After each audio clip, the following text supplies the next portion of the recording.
शिवाजीनं राज्याभिषेक समारंभ खास केला यथा विधी रायगड किल्ल्यात ऐक शिवशाहीचा इतिहास ऐक शिवशाहीचा इतिहास कोण मानित नाही कोणाला देवाधिकाला देश धर्माला जुलूम जबरदस्ती अन्याय फार असा भूमीवर वाढता भार देवाला घ्यावा लागतो अवतार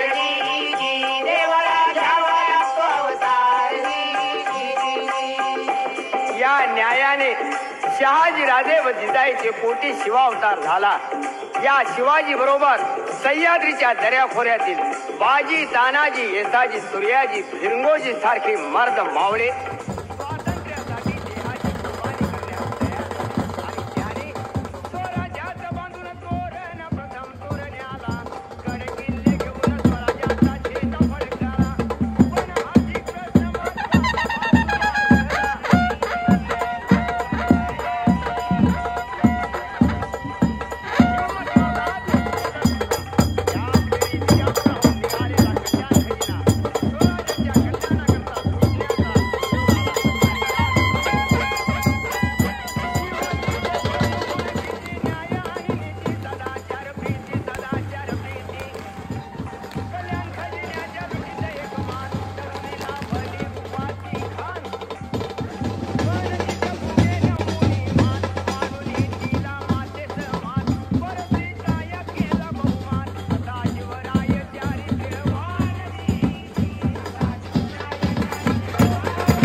पुरंदर वेढीला तोफांचा भडीमार केला जोराचा हल्ला चढविला शिवाजीनं अशा वेळेला जाणून भविष्य काला माघारी पाय घेतला तडजोडीने किल्ले दिले गेले एकमेकाला त्यामुळे मिर्झारा जातो मानी शिवबाला शिवाजीचे नाव गाजले शत्रूही मित्र जाहाले जसे पोथे पुराण आपुले तसे बायबल कुराण मानिले हाजी कुराण मानिले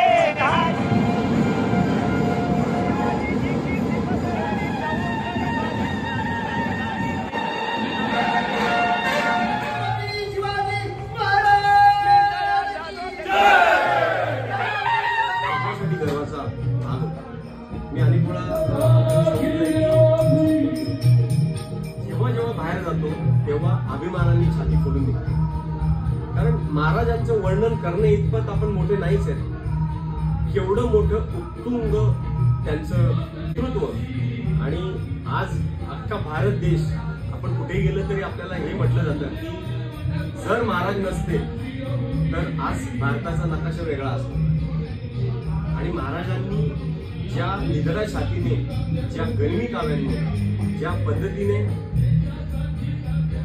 मोगलांना मराठी माणसाची त्यावेळी सैनिक म्हणून गरज होती ती त्या मोगलांशी लढण्यासाठी युद्ध करण्यासाठी पण आता आपणच राजा आहोत सर्वच जनताच राजे आहे आणि अशा वेळी मला असं वाटतं की प्रत्येक माणसाने राजांच्या या विचाराचं सोनं लुटून खरं तर व्यापारात आलं पाहिजे आणि हेच खरं त्यांना त्यांच्या आजच्या दिवशी आपण शपथ घेतली पाहिजे. तीच शिव तुतारी आणि जे काही मंडळ आहेत, आता हा कुठलाही पहिला प्रयोग हा ते कोणी असो, मुसलमान असो किंवा हिंदू असो, पण जर ती महिला आहे तर ती तितकीच सुरक्षित आहे. आणि तिला सुद्धा म्हणजे राजांना घडवणारे पण त्यांचे जिजाऊ होते, म्हणजे त्यांच्यामुळे राजे घडले. त्या पद्धतीने तयार झालेलं वातावरणात आज आम्ही जगतोय. आणि मी आभार मानते की माझ्या आई बाबांची, की त्यांनी मला एवढं प्रोत्साहन दिलं. आपला छत्रपती झाला पाहिजे महाराष्ट्राला, महाराष्ट्राला ऐकून विरोधकांचा विरोध होता महाराज राजे, होता महाराज राजे. सैन्यात होते नरवीर, सैन्यात होते नरवीर, ते सर्व धर्माचे वीर जिरहाजी, धर्माचे वीराज रहाजी, धर्माचे वीराज रहाजी. सैन्यात होते नरवीर, ते सर्व धर्माचे वीर जिरहाजी, धर्माचे वीराज रहाजी, धर्माचे वीराज रहाजी. इब्राहिम दौलत खान शूर जिरहाजी, राज्याभिषेकाला अनाध्यानाला अशा शिवछत्रपती चरणात मुद्रती वार करून समयात स्वधर्म सूर्य पाहो, जो जे वांछिला तो थैला हो प्राणी जात. या वृत्तीप्रमाणे खऱ्या अर्थानं दुलतांचं शिबिर जावं ही भावना दीप प्रज्वलनाची असते. आपल्या भारतीय संस्कृतीनुसार दीप प्रज्वलनाच्या ठिकाणी ऐकण्याचा योग या ठिकाणी येणार आहे. असे सन्मान्य इतिहासकार आपल्या नवी मुंबईमध्ये या ठिकाणी आलेले आहेत आणि त्यांचा सन्मान आपण वेगळ्या पद्धतीने खऱ्या अर्थानं करत आहोत.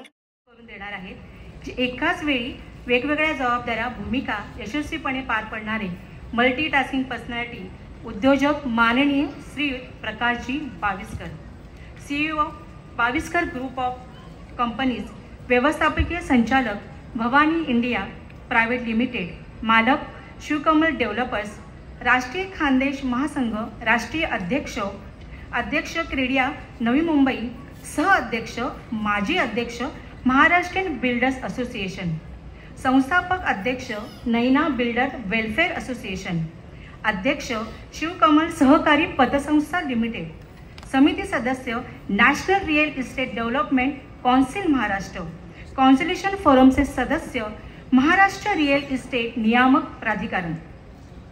गेल्या 20 वर्षापासून रिअल इस्टेट क्षेत्रात अविरतपणे यशस्वीपणे काम करत आहे आणि नवी मुंबईच्या विकासात त्यांनी खूप महत्त्वाची भूमिका बजावली आहे.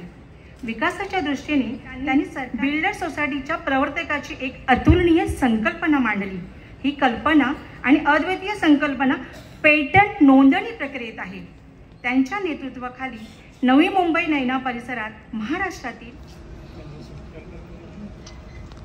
महाराष्ट्राचे आराध्य दैवत आई तुळजाभवानी माता, हिंदवी स्वराज्याचे संस्थापक धर्मवीर प्रजावत्सल छत्रपती श्रीमंत शिवाजी महाराज यांना त्रिवार वंदन आणि महाराजांच्या चरणी कृतज्ञ नमन. शिव राज्याभिषेक सोहळ्याच्या निमित्तानं सर्वांना शिवमय शुभेच्छा. आजच्या शिवराज्याभिषेक सोहळ्याप्रसंगी आपणास ज्यांची प्रमुख उपस्थिती लाभणार होती ते नवी मुंबईचे शिल्पकार आणि गेल्या 35 वर्षात ज्यांच्या नावाशिवाय नवी मुंबईचं नाव पूर्ण होत नाही असे राज्याचे माननीय मंत्री गणेशजी नाईक साहेब यांचा आशीर्वाद या कार्यक्रमाला तर आहेच. त्याचबरोबर शिवकालीन इतिहासाचे आणि पानिपत युद्धाचे अभ्यासक म्हणून ज्यांचं नाव अनेक दशक गाजत आहे आणि महाराजांची नीती आणि संघर्ष यावर प्रभावी शैलीत युवकांना इतिहास फक्त माहिती म्हणून नव्हे तर ती प्रेरणा आहे हे सांगणारे आपले विश्वासराव पाटील साहेब, देवनागरी लिपीचा आत्मा जपणारे, सुलेखनाच्या माध्यमातून भारतीय अस्मितेला व्यासपीठ मिळवून देणारे कलाकार पद्मश्री अच्युत पालव मला वाटतं आता थोड्या वेळात येतच आहेत. महाराष्ट्राचे नाव आंतरराष्ट्रीय स्तरावर रवींद्र आवटी सर, रामकृष्ण पाटील, वसंत जाधव, रमेश सपकाळ, सूर्यवंशी आणि उपस्थित माझ्या शिवप्रेमी बंधू आणि भगिनींनो, त्याचबरोबर अनेक विद्यार्थी या ठिकाणी उपस्थित आहेत, विद्यार्थिनी उपस्थित आहेत. हा सोहळा जो झालेला आहे हा आता नवी मुंबईचा इतिहास होणार आहे. त्याचं कारण असं की हा सतत सुरू राहणार आहे. आज पहिला प्रयोग जर एवढा यशस्वी होऊ शकतो तर माझ्या खूप शुभेच्छा आहेत आणि आम्ही तन मन धनाने आम्ही तुमच्या बरोबर आहोत. या सर्व टीमने मला पहिले भेटायला आले आणि म्हटलं की साहेब तुम्हाला तुमचा सत्कार करायचा आहे, तुम्हाला अवॉर्ड द्यायचा आहे. तर हा पहिला आणि योग्य असा नवी मुंबईचा अवॉर्ड आहे मला असं वाटतं आणि मी सर्वप्रथम आणि हा सत्कार स्वीकारला असं मी जाहीर करतो. आता खरं तर शाहीर लोकांनी आणि आपल्या सर्वात सिनियर ज्यांनी डीप अभ्यास केलेला आहे ती विश्वास पाटील साहेब आणि हे महाराजांबद्दल भरपूर काही सांगणारच आहेत.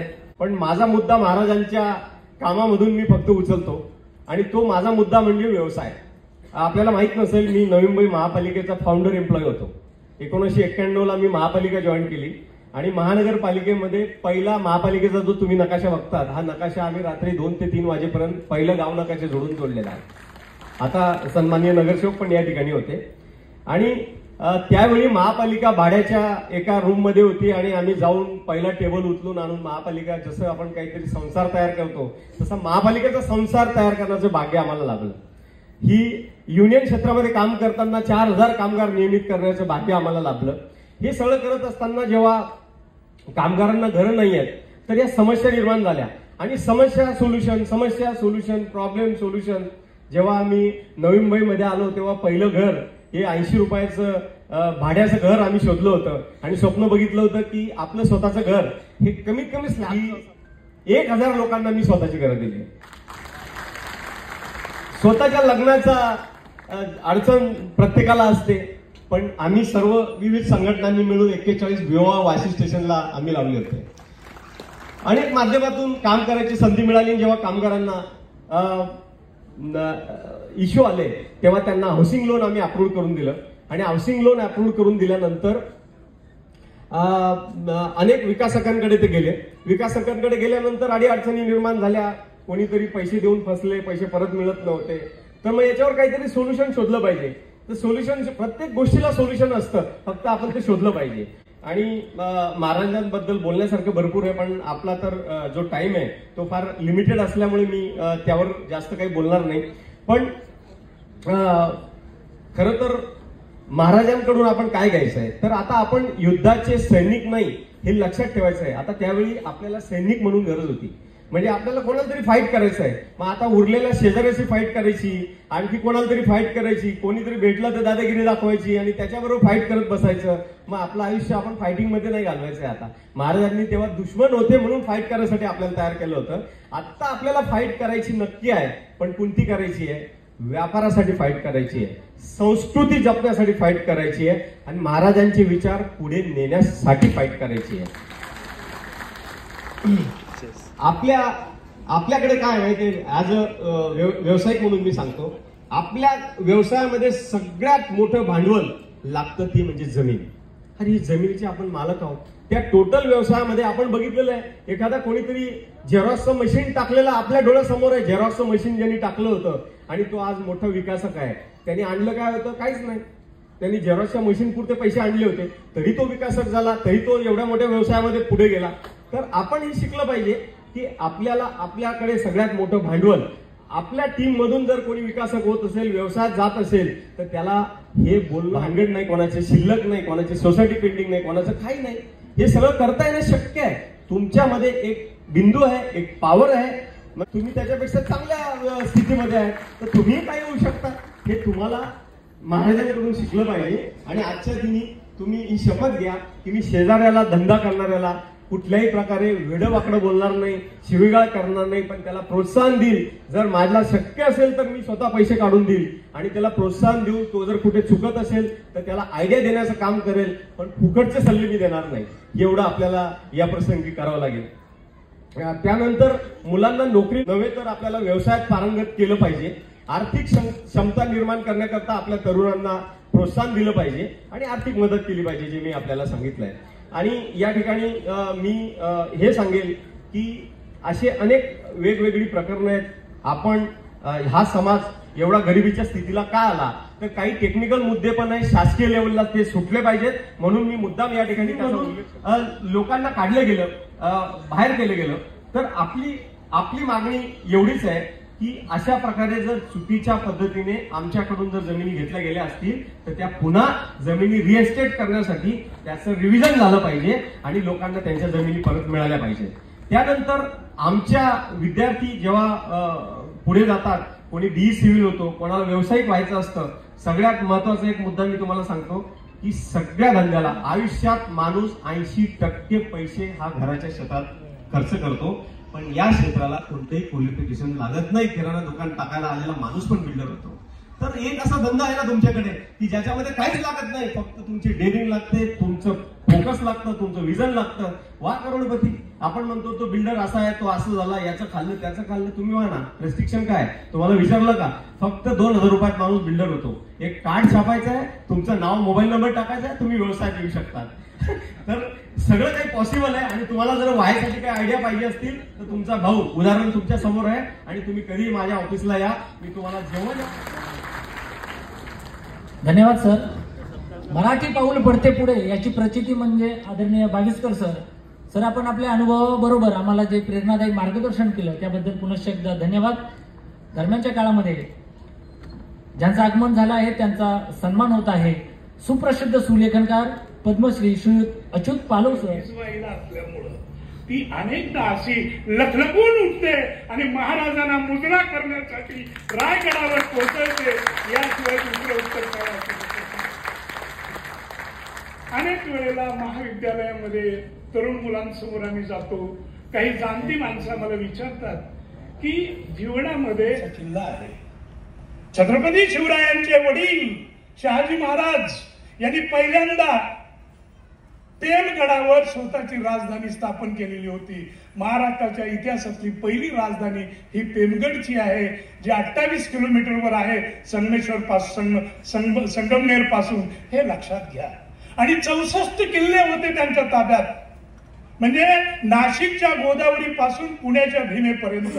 आणि हे राज्य वाढतंय म्हणून शहाजहाननं 4 सरदार महाराष्ट्रावर पाठवले.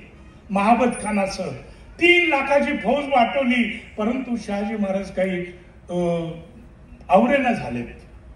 एक तारीख मी तुम्हाला सांगेन, 16 जून 1631 या दिवशी शहाजहानची पत्नी, जगातली अत्यंत सुंदर स्त्री, सगळ्या जगातली देखणी स्त्री म्हणजे मुमताज महल.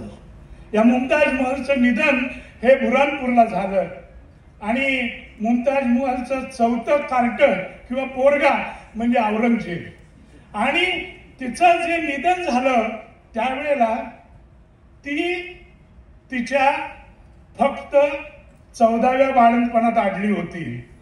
आणि या 14वं बाळंतपण फेस करताना तिचा मृत्यू झाला.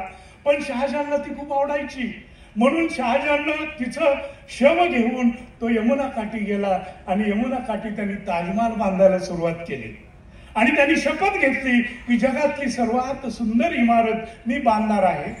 आणि आराखड्यानुसार 20 वर्ष 20,000 कामगार लागणार होते, एवढं मोठं काम करायचं. आणि शहाजहाननं सौगंध खाली, कसम खाली की जोपर्यंत ताजमहाल पूर्ण होत नाही तोपर्यंत मी आग्रा सोडणार नाही.